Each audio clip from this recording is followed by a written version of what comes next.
Hello friend, কেমন আছো সবাই বলো। আশা করছি সবাই ভালো আছো। Welcome back to my channel মিষ্টি অফিসিয়াল। তো আজকে সেই আলিপুরের মিউজিয়ামের নেক্সট পার্ট নিয়ে চলে এসেছি। তো মিউজিয়ামে যে তোমাদের বলেছিলাম যে নেক্সট পার্টে আমি দেখাবো যে এখানে যে বন্দিরা যেভাবে থাকতো তাদের মূর্তি তৈরি করে পুরো লাইভ টেলিকাস্টের মতো যেন এখনও জীবন্ত রয়েছে, তারা এমনভাবে পরিচালনা করেছে। তো সেগুলো তোমাদেরকে আমি আজকে দেখাবো। তো চলো তোমরা পুরো ভিডিওটা দেখতে থাকো, আশা করছি সবার ভালো লাগবে। তো এগুলো সব ঘুরে ঘুরে দেখছিলাম। জাস্ট মানে তোমরা যদি বেশি টাইম নিয়ে যাও তো তোমরা এখানে অনেক মানে ছবির উপরে কত কিছু লেখা আছে যেগুলো চলে এসেছে, সব হিস্ট্রিগুলো তোমরা এগুলো পড়তে পারলে ভালো বুঝতে পারবে। বাট আমরা তো সেরকম টাইম নিয়ে যাইনি, তার সেরকম পড়াও হয়নি, মোটমাট ঘুরে টুরে চলে এসেছি। এখানে দেখেছো কত সুন্দর সুন্দর মানে ভাবে এটা পরিচালনা করেছে। মানে আমি বুঝতে পারছি না যে এভাবে কিভাবে হয়, যে এই মূর্তিগুলো কত সুন্দরভাবে তৈরি করেছে, জাস্ট দেখার মতো। না দেখলে সত্যি এইগুলো বিশ্বাস করা যায় না।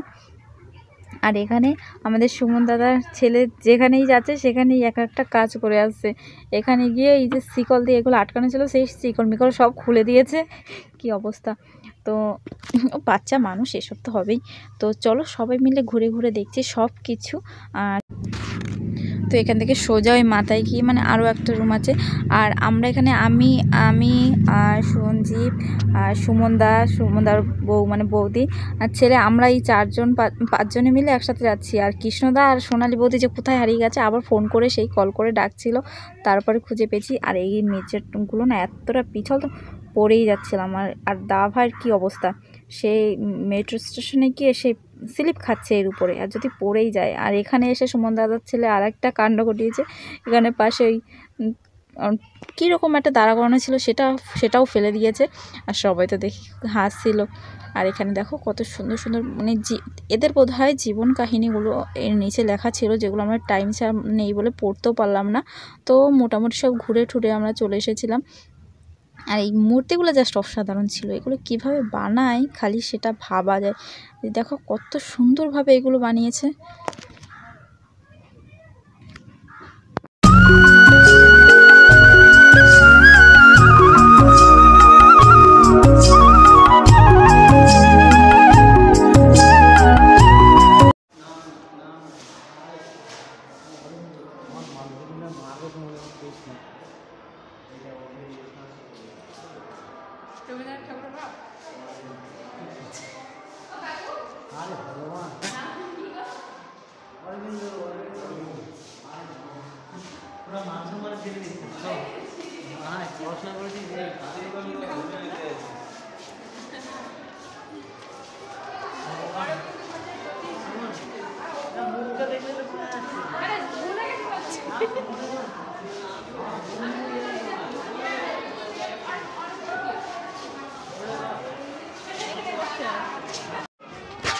তো এই যে দেখো ইংরেজরা কীভাবে অত্যাচার করতো।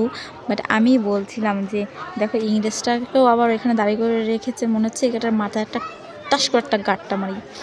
মানে আমার এখনই রাগ হচ্ছে, এটা তখনকার যুগে মানুষের কতটা রাগ করতো এদের উপরে। দেখো কীভাবে অত্যাচার করতো, সেগুলো সব কিছু লাইভ টেলিকাস্টের মতো এগুলো মূর্তি দিয়ে ফুটিয়ে তুলেছে, জাস্ট অসাধারণ দেখার মতো। এটাও এখানে অনেকটা লাইন ছিল, তো লাইন দিয়ে আমরা দেখছিলাম। আর এখানে জানলার কাছে একটা মূর্তি ছিল, যেটা দেখে সত্যি সত্যি হঠাৎ করে না আমি ভয় পেয়ে গেছিলাম যে সত্যি বোধহয় কেউ তাকিয়ে আছে এরকমভাবে। লাস্টে ভালো করে দেখে ভাবি না ওটা মূর্তি। সত্যি সত্যি প্রথম ভয় পেয়ে গেছিলাম। একদম জানলার পাশে এমনভাবে এটা মূর্তিটা দাঁড়া করে রেখেছে, তোমাদের দেখাচ্ছি, তোমরা দেখেও বলবে যে সত্যি সত্যি কেউ কোথায় জানলার কাছে দাঁড়িয়ে রয়েছে এরকমভাবে।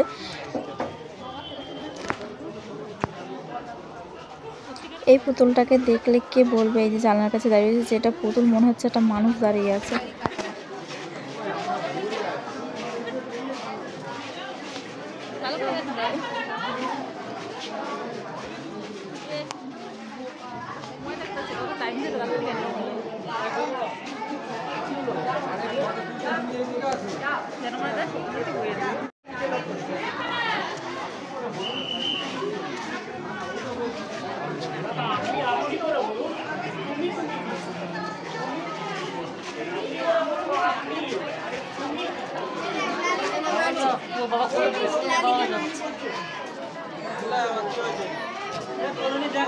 দেখা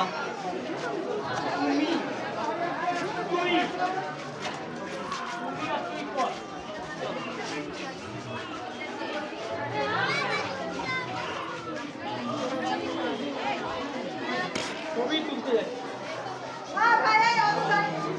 ফটাফট বার করো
এগুলো মুস্তান, হ্যাঁ এ মুস্তান, সবাই চামচা। জেলের ভিতরে এরকম থাকে।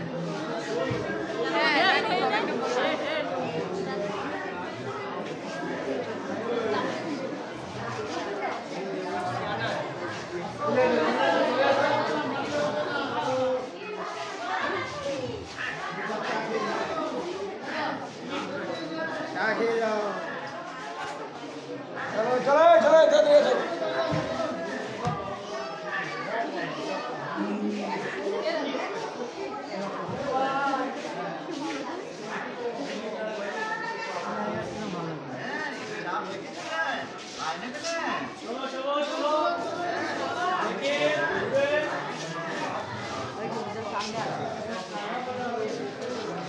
চুলা নিজে বানিয়ে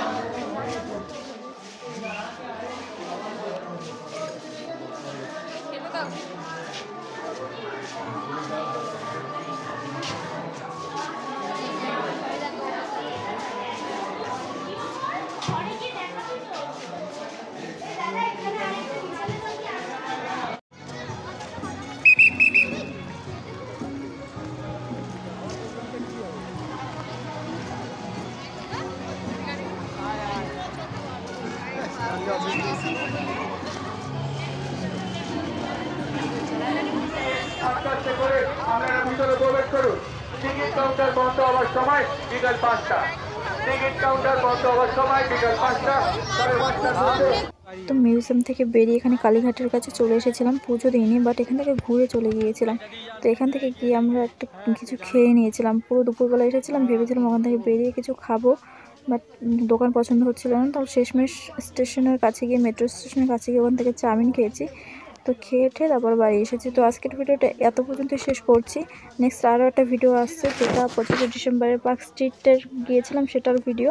তো তোমরা দেখতে চাইলে অবশ্যই আমার চ্যানেলটাকে সাবস্ক্রাইব করো, পাশে থাকা বেল আইকনে প্রেস করে দিও, অল অপশন অন করে দিও, যাতে আমি যে কোনো ভিডিও ছাড়ি সবার আগে তোমাদের কাছে পৌঁছে যাবে।